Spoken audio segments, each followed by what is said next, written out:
Hello students, always a pleasure to have you back. This is Dr. Mercado speaking, and once again, welcome to Accounting 2401, Principles of Financial Accounting, and we are continuing covering Chapter 9. In this particular case, we are going to be covering Problem 9-3A. Okay, we're going to get more practice because I do know that students struggle with doing the three different types of depreciation. Okay, so I am going to be providing you an additional example of all of the three combined. I know you have some exercises and some basic exercises that just isolate one of the methods. Now, I like these problems because they're more comprehensive and you have to basically do an analysis of all of the three methods using the same data. Okay, I'm not going to go over this information, the overview information, because we've already covered it in the last presentation. Make sure that you go into your book and that you read the information and you are familiar with it. Okay, we are going to be referencing the different steps or the different calculations that need to happen with each of the methods. Okay, now let's look at problem 9-3A. Okay, it's once again depreciation by three methods, but now we have partial years. So what if we don't buy our asset in January? What if we buy it at the middle of the year? Okay, we're not going to depreciate the full year because we didn't have the asset the full year. So we have to figure out how many months did we have this asset in use and depreciate it for a partial year, which is what's going to happen here. So we're just adding a separate component to it. Okay, so it states here, Purdue Company purchased equipment on April the 1st for $270,000. The equipment was expected to have a useful life of 3 years or 18,000 operating hours and a residual value of $9,000. The equipment was used for 75 hours during year 1, 5,500 hours in year 2, 4,000 hours in year 3, and 1,000 hours in year 4. Now you might be saying, well, miss, it says there that we're going to depreciate it for 3 years. Why are they giving us data for 4 years? Because remember, we are depreciating based on years. Okay, number of months in a year, 12, 24, 36 months. Okay, so it's for 3 years. You know, it's not from January through December, but it's going to roll over into that 4th year. So we are being asked to determine the amount of depreciation for the years ended December 31st for year 1, 2, 3, and 4 using the straight line method, the units of activity method, and the double declining balance method. Now I've done an illustration here of why we have 4 years. Okay, so in year number 1, we have April through December. Okay, we bought the equipment in April and we're going to depreciate it from April to December. Okay, so then that's going to give us how many months? So that's going to be April, May, June, July, August, September, October, November, December. That's going to give me 9 months in the first year that we're going to depreciate. The second year, we're depreciating it the full year, so that's going to be 12 months. Okay, and I'm just doing this so you can visualize what we're doing. Third year, once again, we're going to have January through December. That's going to be 12 months. Now, in the last year, remember the first year we only depreciated at 9 months. We need to depreciate it over 3 years, which is 36 months. So, I've got 12, 24, and then 9. So, we need to figure out, okay, from January through March. We're not going to count April because we purchased the equipment April 1st. Okay, so we're not going to count it April, just January through March. And that's going to give me 3 months of depreciation in year 4. So 9 plus 3 is 12, 24, 36. This is going to give me my 36 months of depreciation. Okay. Once we've got this down, we can begin doing our calculation. Okay. For the straight line method, remember, we always get the cost, which is $270,000, less the residual value. The residual value is $9,000. Okay. And then we're going to divide it by the useful life. Okay, the useful life is 3 years. Okay, so let's see what we get. 270 minus 9,000 divided by 3 years. That would give me annual depreciation of $87,000. That's $87,000 per year. Okay. Now let's do year number 1. Now, this is 87,000 for a 12-month period. Year number 1, we didn't have it for a year. We had it for 9 months. Okay? So what are we going to do is we're going to get our annual depreciation, okay, of 87,000. 87,000, okay? And I'm going to multiply it by 9 over, well, let me do the x. We're going to multiply it by 9 over 12 months, okay? And then that's going to give me 87,000 times 9 over 12. That's going to give me a depreciation of 65,250, okay? 65,250, okay? Year number 2 is a whole month. It's a whole year from January to December. So we've already calculated up here that my annual depreciation is 87,000. So I don't have to do anything extra there. Okay. My annual depreciation is $87,000 for a full year. Okay. Year number 3, we've already figured out over here that it's a whole year as well. So once again, my depreciation is going to be 87,000. Now we get to year number 4, okay? We know that my annual depreciation is 87,000. I'm going to multiply it by 3 months because we're only depreciating it January, February, and March. So we're going to multiply it by 3 over 12, okay? And let's see what that gives us. So it's 87,000 times 3 months over 12. That will give me a depreciation of 21,750. Okay. So what did I do here to recap? I calculated my annual depreciation, cost minus salvage value divided by the number of years gives me annual depreciation of 87,000. Okay. I know that the first year I only had the asset for 9 months. I'm going to get my annual depreciation of 87,000, multiply it by 9 months over 12. Okay, that gives me 65,250. Years 2 and 3 are the entire year, so that will be the 87,000. Now year 4, we're only depreciating it from January through March. Okay, that will give me 3 months, so I'm going to get my 87,000 times 3 months over 12 will give me an annual depreciation of 21,750. Okay. Units of activity.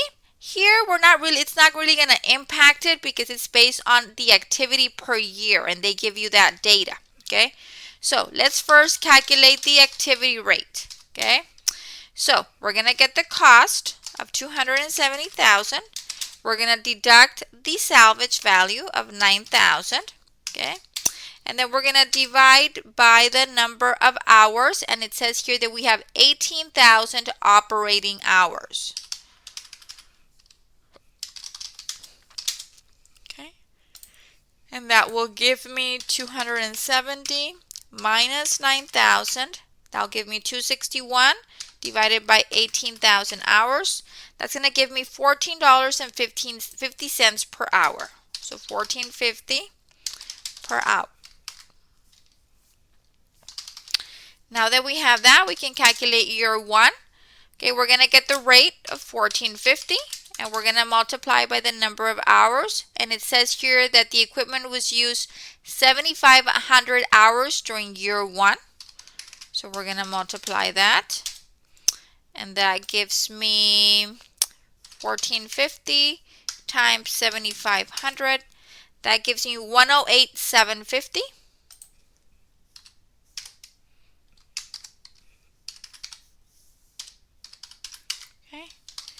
Year 2, we're going to get once again the activity rate of $14.50.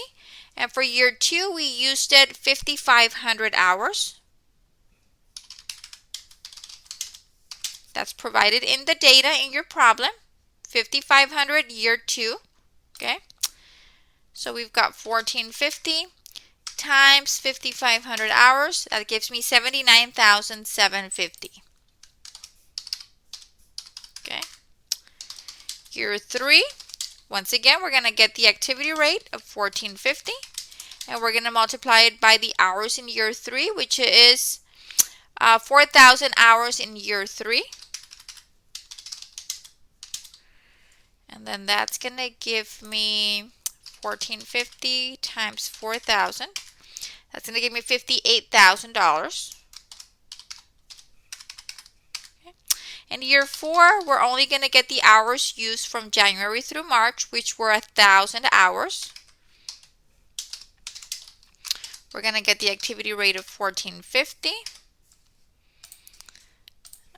1450, and we're going to multiply it by 1,000 hours. Okay, and let's see what that gives us. 1450 times 1,000 hours. That's going to give me $14,500. Okay.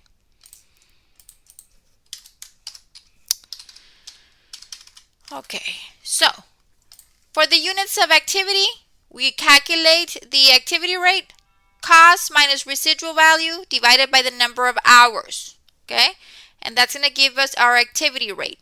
Once we have our activity rate, we just simply multiply that by the number of hours. Okay, and that will give us, the hours are provided to us in the problem. So we basically just multiply the number of hours times the activity rate, and that will give us our depreciation every year. Okay. The last but not least, we've got the double declining balance method. Okay, for the double declining balance method, we are going to go ahead and we remember, double declining balance method, we do not take into account residual value at the initial. Okay, we calculate, or we take it into account at the very end. The last year of depreciation is where we take into account the residual value. Okay, so let's go ahead and let's start with our calculations for year number 1. So we get the cost of $270,000. Okay, and for this problem, once again, we have 3 years, so we need to double the rate for the first year. So year number 1 times 2 gives me 2, and then we're going to divide by the total number of years, which is 3. So we're going to multiply by 2 over 3. Okay, and let's see what that gives us. Okay, so 270,000 times 2 over 3, that gives me $180,000. Okay, now we know that we only use the equipment for 9 months. Okay, so now once we have that, we need to multiply that times 9 over 12 months.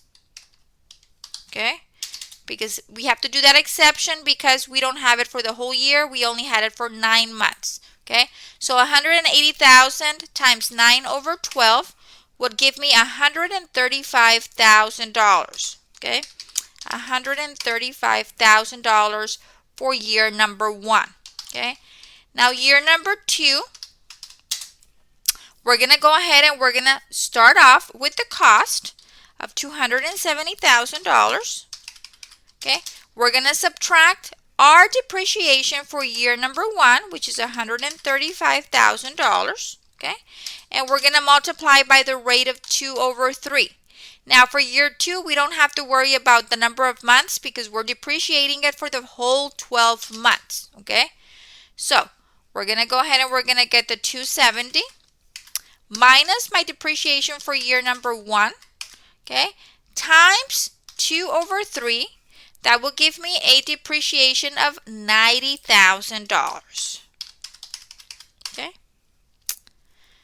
Okay, so now we go to year number 3. Okay, so year number 3 will be the basic, the same thing. We're going to always start off with the cost, 270, subtract the depreciation from year 1, which is 135,000.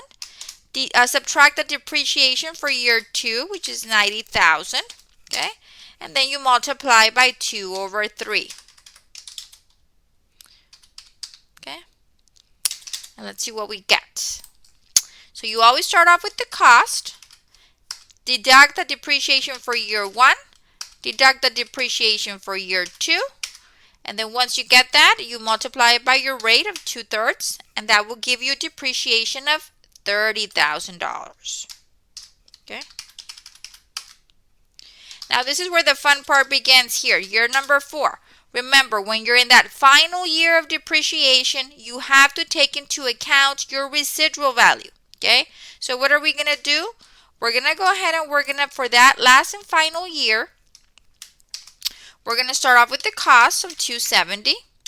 We're going to subtract the depreciation for year 1, subtract the depreciation for year 2, subtract the depreciation for year 3, subtract the residual value of $9,000.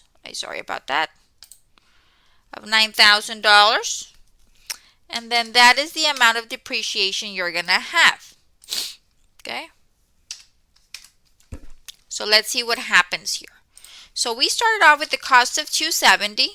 Year 1, we depreciated at $135,000. Year 2, we depreciated at $90,000. Year 3, we depreciated at $30,000. We have to take into account in that last year our residual value of $9,000. So that means that my depreciation for that last year is going to be $6,000. Okay? $6,000. Okay? So that is my depreciation for that last and final year. Just remember to, in that final year, to deduct the residual value if available. Okay? So these are the 3 calculations using the data provided. The only difference here is that for the straight line method and the double declining balance method, we had to take into account the partial months. Okay. Now for the double declining balance, we didn't have to multiply by the 3 months, because basically what we're saying is, okay, we need to depreciate the asset. The cost minus depreciation for year 1, 2, and 3. I know I have a residual value, so that means that whatever is left over is what's going to get depreciated. Okay, so we didn't have to take into account multiplying it by the number of months, only in the first scenario, because that is the first month that we initiated it and it was not a full year term. The year 4 is dependent on that residual value amount. You always deduct it. Whatever that figure gives you, that is what you get as your ending residual value. Okay? It's kind of like a plug, okay, for your double declining balance method. Okay? So this is a quick run through once again on how to do each of the calculations for straight line method, units of activity method, and double declining balance method. You need to know how to do these calculations because you will be tested on this content. Okay, so make sure that you practice. You have 2 attempts on your homework. I always keep the highest grade earned. Please practice, practice, practice. If you don't do well on your first attempt, please utilize the second attempt to try to improve your grade. Okay, if you have any questions or concerns, do not hesitate to reach out to me. I am available to assist you. And that is basically it for this lecture. Please make sure that you read. Questions or concerns, reach out to me, and I wish you a wonderful rest of your week. Thank you very much.